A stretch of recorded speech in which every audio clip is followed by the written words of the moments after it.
Hey, sports fans. Hi everyone, I'm Andras from Hungary. It's a beautiful day, perfect for canoeing and kayaking.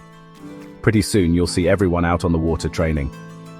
To get you excited, I'm going to tell you a really interesting story about canoeing. It was March 1972. I wasn't even 16 yet. It was a gorgeous sunny Saturday, and our coach, Uncle Lacey, told us we were going out on the water. Our club was in the middle of Budapest, on this beautiful island called Margaret Island. It's got huge trees, big fields, a little zoo, a swimming pool, and a beach called Palatinus. It's like a little paradise in the middle of the city. Uncle Lacey said we were going on a 24-kilometer trip around Lupa Island, which is just north of Budapest. So, about 50 of us, boys and girls, set off in canoes and kayaks. The grown-ups, some of them world champions, were in the front. Us younger kids started falling behind. I ended up paddling with a woman kayaker named Suzanne. We went at about the same speed. Actually, Suzanne and I were pretty close. We were even kind of dating. After practice, we'd often get ice cream, and sometimes we'd go to the movies or a cafe. I'd often ride the tram with her on the way home. We even kissed a few times. We tried to keep it a secret, but we weren't very good at it. So there we were, Suzanne and I, paddling to Lupa Island. We chatted and laughed. It felt like a fun little outing. We tried not to fall too far behind the others, though. When we got to the top of Margaret Island, we had to cross the Danube River. But right in the middle of the river, a huge ship pulling a barge full of gravel was coming towards us from the south. Even though it was pretty close, we decided to cross anyway. It wasn't until we were halfway across that we realized the ship was moving much faster than we thought.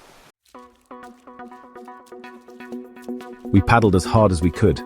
We figured the captain must have seen us and would slow down. But nope, we were right in the middle of the river, and this giant ship was looming over us.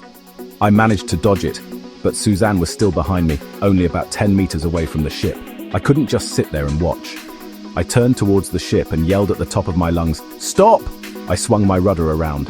Luckily, the captain saw me and slowed down, steering the ship to the side.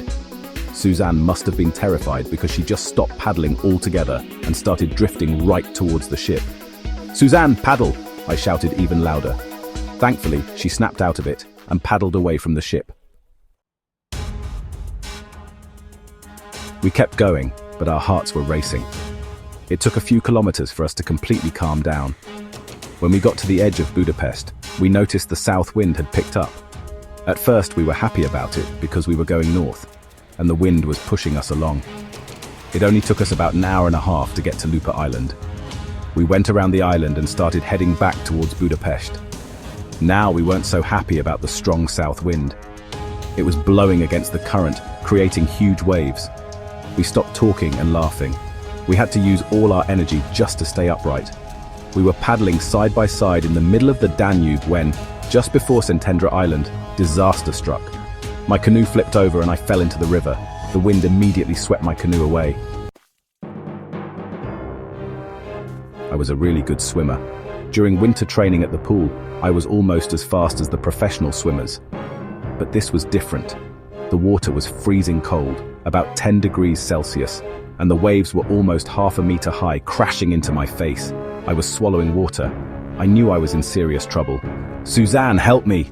I tried to yell, but the cold water made it hard to speak. Then Suzanne's kayak tipped over too, and the wind carried it away. We were in a really bad spot. The nearest shore was about 100 meters away. Suzanne wasn't as strong a swimmer as me, and I could see she was struggling to keep her head above water. I tried to help her by holding her up, but I was starting to sink myself. It didn't look like we were going to make it. Then the wind died down for a second, and I saw my canoe drifting towards us, about 6 or 7 meters away. "Lie on your back and take a deep breath," I told Suzanne. "I'm going to get my canoe and we'll use it to float to shore," I said. Suzanne did what I said. She lay on her back and kicked her legs to stay afloat. I used all my strength to reach the canoe. "Suzanne, I got it! I got it!" I yelled. I swam back to her with the canoe. We both grabbed hold of it and we floated to the shore. We were completely exhausted. We were gasping for air and couldn't speak for a few minutes. Then we hugged each other, so relieved. After that, we got back in the canoe and carefully paddled the last 10 kilometers along the riverbank. That experience really changed our relationship. We were already close, but this brought us even closer. Actually, we had a pretty great setup. We didn't have to plan to meet up. We traveled to Margaret Island together for practice. And afterwards, especially in the summer, we'd enjoy everything the island had to offer. We'd get ice cream, walk through the parks, go swimming at Palatinus Beach, and watch shows at the outdoor stage. Sometimes we'd even go to a movie in Budapest. This isn't just nostalgia talking, but we had a fantastic time and were really lucky to have so many fun things to do. Sadly, all good things must come to an end. I got accepted to a university in another country. When Suzanne found out, she was really upset. She started crying and crying. We promised to wait for each other. 5 years isn't that long, it'll fly by, and I'd come home for summer breaks, but, being apart is like the wind. It blows out small fires, but it fans the flames of big ones. Unfortunately, it blew out the flame between us. I hope you enjoyed the video. Don't forget to subscribe to my channel and give it a like. Cheers, everyone.